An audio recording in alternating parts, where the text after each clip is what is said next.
It was a hot day in the first week of September 1942, and the industrial palace of Prague was teeming with people. Most were lying or sitting on the loose straw on the floor. Others were wandering around in a stunned daze. Gone were the shiny displays of Czechoslovak industry that had given the place the air of a happy carnival. I had often come to the industrial palace when I was a child, and my father's electrotechnical firm, Koralek and Rabinek, had a booth. It had always been a treat. I returned home with free samples, balloons, and stacks of glossy catalogues.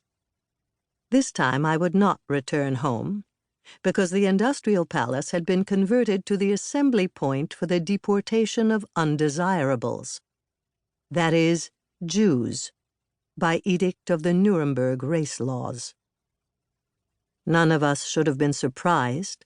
The trap had been closing for 3 years by then, but the systematic humiliation and brainwashing had been gradual and only partially successful. Our humanity was still intact. Our situation had somehow not fully registered until now. It was quite a shock to be suddenly treated like so much cattle. I was 22, and lying with my head in my mother's lap in a sort of stupor. I had just had a tonsillectomy.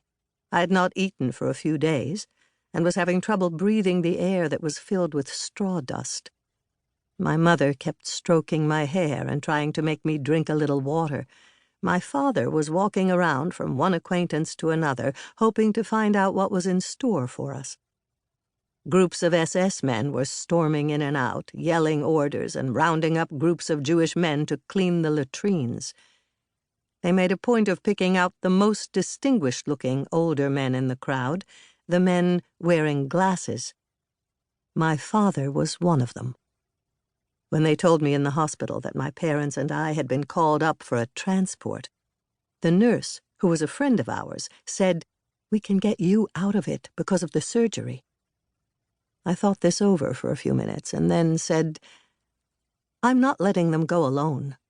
They're too old, and they don't have anybody else." My mother was 60, and my father was 65. I couldn't visualize those two people going alone anywhere. And there was a little egotistical motivation, too. My husband was already gone. I would have been left all alone. Besides, by September 1942, I was so fed up with all the restrictions in Prague that I thought any change of scene would be a relief, no matter what was waiting on the other end. I was always like that, unfortunately.